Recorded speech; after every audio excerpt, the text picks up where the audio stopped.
Hey there guys, how's it going? My name is Rivan and welcome to a series that I'm going to call the Liverpool series because at the moment it doesn't have a title. But basically in this series we're going to take a look at the things that I've seen throughout the week, maybe news stories, other things like that, and we're just going to have a little bit of a giggle about them. And today in the first episode we're starting off with a big one, the US presidential election. I would be filming this from within my nuclear safety bunker just in case, but it's not been finished yet, so we're still here in my bedroom. And admittedly, we should have seen this coming that Donald Trump would win. This is the nation, after all. America is the nation that elected Bush twice. But I mean, this is specialist even for the shambles across the pond.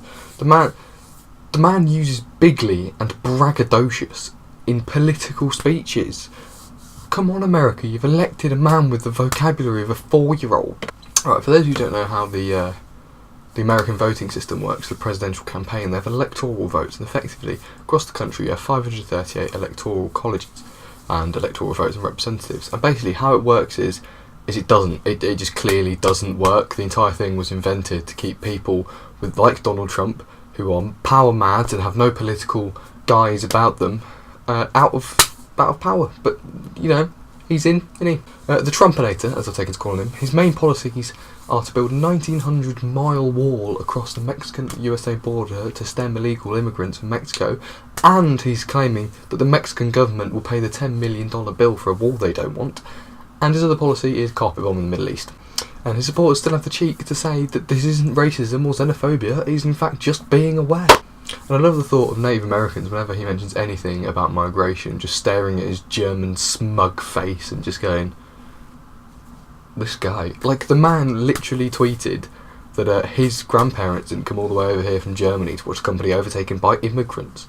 He's a first-class moron.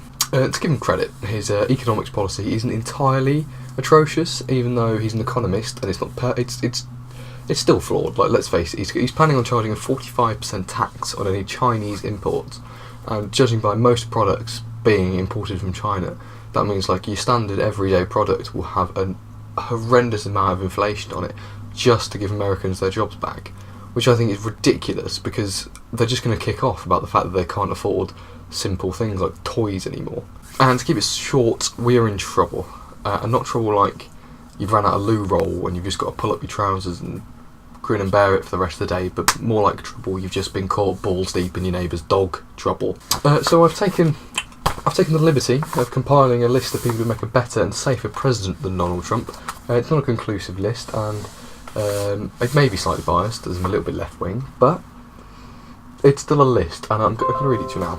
So the list begins with Sporticus from Lazytown, Helen Keller, all of S Club 7, Babe Pig in the City, and my clogged kitchen sink. Obviously that last one's a bit of a joke, but at least the migration policy would be fluid. Get it? Because water is a fluid. If you have to explain jokes, they're not funny. I may be fairly biased, and Clinton wouldn't be a perfect president. I mean, to be fair to the Americans, this election was like choosing between Ebola and anthrax. But she'd be better than that ignorant, bigoted, racist, pussy-grabbing, lobby-pointing, stone-cold, receiving, idiot-encouraging, white supremacist, obese Dorito that they have elected. He is just a walking shambles. I can't put into words how much they've messed up. Like, I thought Brexit was bad, but they've just seen our Brexit and raised us. Like in the final of Casino Royale, they're Le Chiffre, and we think they're bluffing, but they're really not bluffing. I'm just imagining like Obama and Cameron in a spaceship with Elon Musk, which is just jetting off to Mars to start a new civilization, as both the world leaders just look down at the shambles that they've left behind as England is drawn further and further away from Europe and America is just on fire. And yeah, it's safe to say that I'm not Trump's biggest fan, and I feel that sheer stupidity alone has won this election. But I'm genuinely fearful for the future. Like that split second when you wake up from a nap and you're not entirely sure which day of the week it is. That's the level of scared I am. And just in case you thought that Trump was all of the stupid that have been elected this campaign, his vice president doesn't believe in evolution. You can't not believe in evolution. There is physical evidence behind evolution and the changing of the phylogeny and the fact that we have common ancestors with apes, which Donald Trump should know very much about, as he is still an ape. I'm also going to take a minute to say that Clinton may have declared war on Russia, which is slightly less than ideal. So there you go. You right-wing morons can stop complaining about the fact that I'm entirely biased. I mean, she's just one person. She has flaws. She can't do everything herself, which is why Monica Lewinsky is number 1 on her speed dial. And that's it for today's show. I hope you've enjoyed. Don't forget to subscribe. In the future, there will be longer, better, and we'll cover more stories and will be funnier. But I just kind of rushed this one a little bit just so I could get it out and remain relevant for the first time in my life. But yeah, I hope you've enjoyed. Don't forget to subscribe if you have. Leave a like if you enjoyed. Leave a dislike if you haven't enjoyed. Leave a comment telling me how you feel about this entire election. And leave a comment how you're feeling about this series. Also, feel free to suggest a title. And I shall see you in the next episode. See you later. Hello? Can I speak to Mr. Oswald, please? What do you mean he's dead?